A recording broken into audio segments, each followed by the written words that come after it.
tugeze igihe cy'isaha zitandatu zirenze ko iminota 10 muri studio za Radio Magatam FM, akaba ari umwanya mwiza wo gukurikirana amakuru tukashikirizwa na mugenzi wacu Bigirimana Ahmed. Ndabaramukije ngira ndabikaze Ahmed mu makuru y'uyu munsi. Ndakuramukije Hawa. Sangwe ikaze inshuti bakunzi ba Radio Magatam FM, kaze mu makuru y'uno munsi nayo agizwe n'izingingo nkuru zikurikira. Gukunda ibikorwa no gukunda iterambere y'abanyene gihugu bo mu ntara ya Rumonge ngo nivyo biriko biratuma iyo ntara itera imbere. Amezi arenga 2 hararangiye hariho igice cyo muri zone ya Bugarama batararonka umuyaga nkuba, ivyo navyo bigatuma ibuzi bwabo buca bupfa.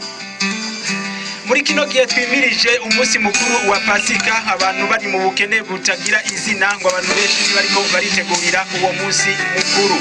Mu buhinga bw'ivyuma turi kumwe na Richard Ndayizigiye. Gwino muri sanze muri radio Magatam FM.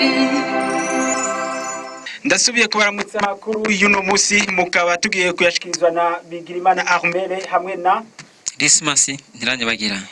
Reka rero amakuru yacu yabandanye. Gukunda ibikorwa no gukunda iterambere bigirwa na bene gihugu bo mu ntara ya Rumonge ngo nivyo biriko biratuma iyo ntara itera imbere. Buramatari w'iyo ntara ya Rumonge arashimira bamwe mu bene gihugu bo muri iyo ntara ukuntu bitanga kugira ngo iyo ntara ishobore gutera imbere. Reka tumutega amatwi. Icyatumye dushika ku bice 51% nukubera bwa mbere abene gihugu bakunda ibikorwa, kandi kindi abene gihugu baronse intara bari bayikeneye cyane bayishashaye. Abene gihugu benshi bararyohewe, arico gituma bace baja. Ikindi cyatumye dushika kuri iyo migambi nukubera ishaka hanini ry'abarongozi abatware b'intara n'imvukira, ku buryo tubabariye bakore baca bakora na nyabujya bishimira intara yabo. Hariho ikindi tutokwirengagiza nuko harabaye imvukira zabishizemo ingufu nyinshi cyane nk'imvukira zaciye zishinga radio. Ubu dufise amaradiyo 2, iyo mu Rumonge yitwa Izere FM na Magara Time FM. Izo zaratumye duhimiriza cyane abene gihugu kugira ngo baje ku kivi, kandi intara biraboneka uruhara runini ayo maradiyo adufasha. Ikindi n'abarundi bo hanze baradufashije cyane, bace tubashira ku kivi, bari kubaka ibikorwa bidasanzwe. N'ubu mbere bariko barubaka byinshi, mukaba mwabonye no muri rikoraniro ko bari baje baraserukiwe. Rero ivyo vyose biratuma dushobora kwiteza imbere. Hamwe rero n'inguvu intara ya Rumonge ifise ibintu kama isanzwe ifise bishobora gutuma tubishika ko tugatera imbere. Ni kiyaga n'uburere butari buke, intara kama zitatu, Imbo, Mugamba hamwe na Migwa, eka n'ivyimburwa bisanzwe vyimbuka nk'ikigazi giteza imbere cyane akarere kacu, eka n'ivyamwa navyo nyene biteza imbere akarere kacu. Ivyo ni ibintu bituma haboneka ubuzi bwinshi, bigaca bituma dushobora gushika kuri iyo migambi yose. Amezi arenga 2 ngo ararangiye hariho igice cyo muri zone ya Magara batararonka umuyaga nkuba, ivyo navyo bigatuma ubuzi bwabo buca bupfa.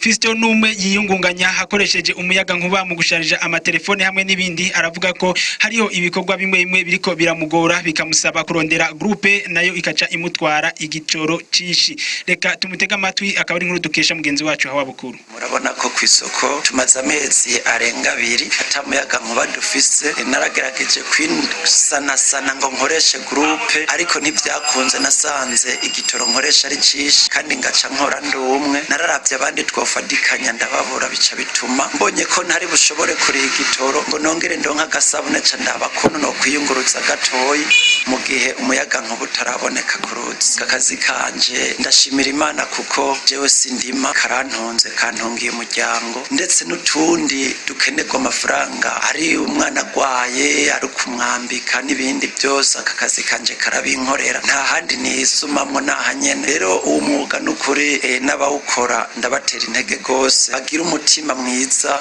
bagira ubwizigirwa ku bantu, kuko n'umwuga ushobora gutunga umuntu akabaho ndetse n'imigambi akayikora. Mu mwuga je novuga ko ari ingabirano y'Imana, ko jewe nababwiye ko nawe utangwe muri 2011. Ico gihe mbonye kwishure bigiye kugorana, natanguye kuyegereza abantu basanzwe babikora. Baranyeretse agace gatoyi, ibisigaye canja kuri tele. Maze kuja kuri tele ibindi vyagiye vyiyongera uko nagenda nkora, bica bigenda birakora kugeraho abantu ndabakoreye ikintu bashima. N'ubu ntambamye mbona muri aka kazi kacu nuko abantu benshi, kuko ndakora n'akazi ko gushariza amatelefone, iyo bataye agatike biragorana uriko urabasigurira intambuko ducako kuko jewe wataye agatike ndagusaba umuntu nsanzwe nzi kugira ngo azoca bicabona mugihe kuko kajya agatike hagize umuntu yagatoye akakaza ndinda kumuha telefone rero kugira ngo uwo muntu yagatoye je niyubare nikingire uca undabira umuntu umushinga ntahe ashobora kuguhagararira ashobora kwiyemeza mu gihe hoza umuntu azanya ku gatike ashobora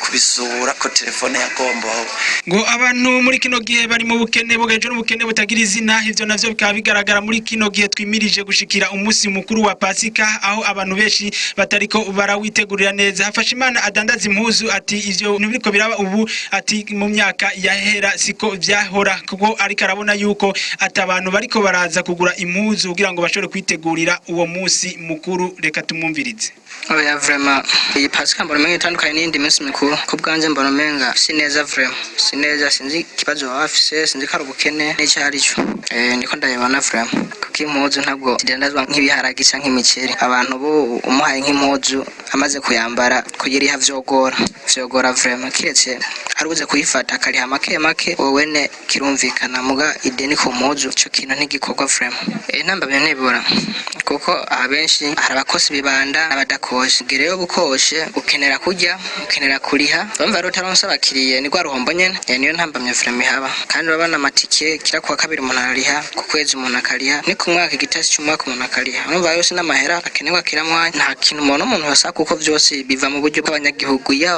amahera Kenya umuntu tuvyakira uko nyene niyabonetse urumva turashima rero mu gihe amahera Kenya umuntu turarindira ndibaza ntivyamuko birashikagiye kikazohinduka umuntu akagira nagakora ku mahera nkuko rero mwagiye muzyumva amakuru y'akarere kagizwe na Afrika y'ubuseruko nayo tukaba tugiye kuyashikirizwa na Dismas reka tumuhe ikaze Ndabaramukije mwese bakunze ibiganiro bya Radio Maga Times FM nongera ndabahani ikaze mu makuru y'akarere kagize umuryango wa Afrika y'ubuseruko yo kuwa 31 ntwara mwaka turimwo naye akabagizwe n'ingingo nkuru zikurikira Uburundi nico gihugu gifise abantu benshi bazi gusoma no kwandika mu bihugu byose bigize umuryango w'akarere ka Afrika y'ubuseruko nayo ngo muri Afrika ikaba igira ikibanza c'8 Ejo kumuhinga mone hagaragara igitigiri nyezina c'abantu bamaze kwandura umugera wa coronavirus mu gihugu cy'u Rwanda Igihugu cha Kenya cyaratunganije inama rukokoma kuva ejo ku munsi wa mbere gushikiriza ya 31 intwara n'umwaka turimwo mu kwihweza ibijanye n'ingorane zoshobora gushikira igihugu cha Kenya ku butunzi biturutse ku mugera wa coronavirus.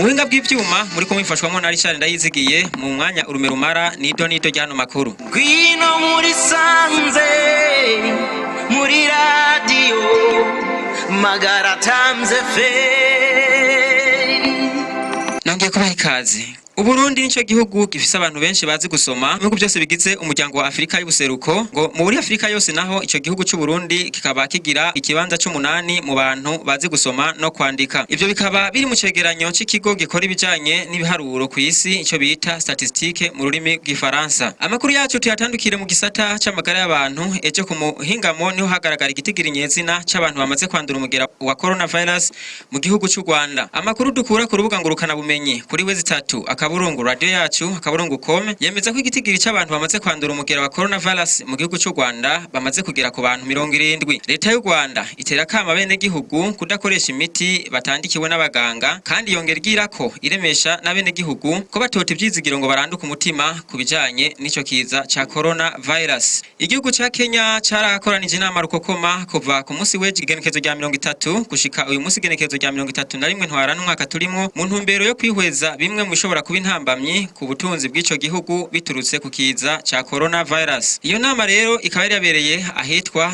Johari Rotana Hotel mu gihugu ca Kenya kandi ko ico kiza roho nyanganda virus bamemeza ko kigoye kwikingira cyane na rijyango bisaba yuko kwikingira ico kiza coronavirus ngo bisaba kutagiranira imigenderanire n'abandi bantu hanyuma rero biragaragara ko ico gihugu ca Kenya ngo kidashobora kugira iterambere rirama bivanye n'ico kiza ca coronavirus kuko ngo bavuga yuko ta migenderanire ngo iterambere ridashoboka aha ni naho turangirije amakuru y'akarere kwa twabateguriye uyu munsi reka dushimire mwe mwese mwari muyateze yompi dushimiye n'uruganda rwa Radio Maga Times FM rwatumye aya makuru abashikira hanyuma dushimire na mugenzi wacu Richard Ndayizigera mu bw'ivyuma atumye amajwi abashikira tankomanzi nanje Dismas ntiranye bagende ko ndabashikiriza n'amakuru kugira ngo mwubahwe naho buta Gwino muri sanze muri radio Magara Times FM